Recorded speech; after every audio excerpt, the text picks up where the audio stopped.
Petrol के दाम कम हुए कि नहीं हुए? डीजल के दाम कम हुए कि नहीं हुए? आपके जेब में थोड़ा बहुत पैसा बचने लगा कि नहीं बचने लगा? आपका फायदा हुआ कि नहीं हुआ? आप वो बात क्यों पूछते हैं, अरे जो बताने के काबिल नहीं है। वो बात क्यों पूछते हैं, जो बताने के काबिल नहीं। आज देश की जनता ये पूछ रही है कि प्रधानमंत्री ने देश की संसद में आश्वासन दिया था कि 100 दिन में महंगाई को कम करेंगे। फिर बार बार करीबन 17 से 18 बार प्रधानमंत्री के कार्यालय ने और कांग्रेस की सरकार ने पेट्रोल और डीजल के दाम क्यों बढ़ाए? जो पेट्रोल की दरों में वृद्धि की है सरकार ने, उसका कोई आधार नहीं है। उसी दिन अंतर्राष्ट्रीय बाजार में कीमतें कम हुई है। हम चैलेंज करते हैं सरकार को कि पूरी तरह से रिफाइंड पेट्रोल दिल्ली में 34 रुपए से मिल सकता है, मुंबई में 36 रुपए से मिल सकता है, तो उसके दुगने दाम क्यों है? ये लूट है और तुरंत ये कीमतें जो बढ़ाई है वो वापस लेनी चाहिए। ये रविशंकर प्रसाद बीजेपी नेता निकल पड़े हैं साइकिल से विरोध प्रदर्शन करने के लिए। एफडीआई महंगाई और भ्रष्टाचार के खिलाफ प्रोटेस्ट करने के लिए कहां तक जाएंगे? अभी मैं जा रहा हूं यहां से कार्यालय तक, वहां से निकल करके हम लोग जाएंगे, धरना प्रदर्शन करेंगे और देश की जनता की आवाज को बुलंद करेंगे।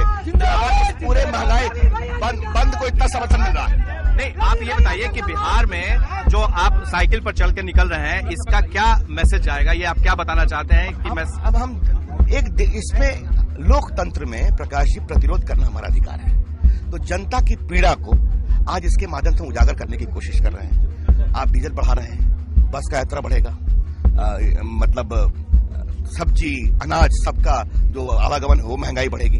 तो ये एक परेशानी है और ये सरकार सुनती नहीं है। जैसे मुझे ऐसा लगता है कि कंट्री की इकोनॉमी पर इस गवर्नमेंट की जो एक पकड़ होनी चाहिए, एक ग्रिप होनी चाहिए, वो पूरी तरह से समाप्त हो गई है और जैसे लगता है कि हमारे देश की इकोनॉमी एकदम बिल्कुल डायरेक्शनलेस हो गई। लेकिन मैं यह मानता हूं कि महंगाई यदि बढ़ रही है तो इस गवर्नमेंट की wrong economic policy, wrong economic planning और करप्शन प्रमुख रूप से 3 कारण है जिन कारणों से महंगाई बढ़ रही है और इसका समाधान यह सरकार नहीं कर सकती। एक वर्ष के अंदर 11 बार पेट्रोल और डीजल की कीमतें जो बढ़ी है।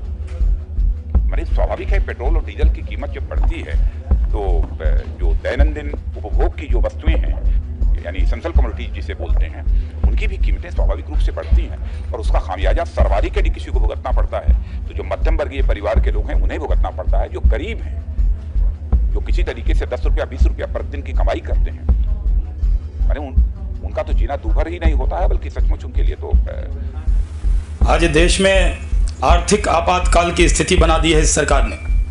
सरकार की आर्थिक नीति पूरी तरह से विफल रही। पहले ये दावा करती रही कि तेल कंपनियों का घाटा बढ़ रहा है। सरकार तेल कंपनियों की फिक्र में दुबली हो रही है और आम आदमी से कोई लेना देना इस सरकार को नहीं। सरकार को यह भी जवाब देना पड़ेगा कि जब तेल के दाम बढ़ते हैं, पेट्रोल के दाम बढ़ते हैं, तो उससे सरकार दाम बढ़ाने के पर एक्साइज ड्यूटी में मुनाफा भी कमाती। तो दाम बढ़ाने की आड़ में आम आदमी पर जिस तरह का बोझ सरकार डाल रही है, इस सरकार को कोई नैतिक अधिकार नहीं है आम आदमी की बात करने का। आपको 75-80 रुपए का पेट्रोल चाहिए कि 35 रुपए का? तो आपको जो 35 रुपए का पेट्रोल दिलाएगा उसको वोट दोगे या 75-80 दिलाने वाले को? अच्छा, आपको आज गैस सिलेंडर सब्सिडी के बावजूद 425 का और सब्सिडी के बिना जो है 1200 रुपए का मिलता है। यदि आपको गैस का सिलेंडर 300 या 400 रुपए का मिले, उसको वोट करोगे या 1200 रुपए का देने वालों को? देखो, सरकार तो ये बनाएंगे, आप थोड़ी बनाएंगे, हम थोड़ी बनाएंगे। देखो, तेल के डीजल के भाव इतने महंगे नहीं होने चाहिए, लेकिन हम मोदी जी भी क्या करें, उनको सरकार चलानी है तो सबसे ज़्यादा टैक्स डीजल पेट्रोल से ही आता है। तो कोई ऐसी उनको दूसरी वैकल्पिक व्यवस्था सोच तो रहे हैं वो।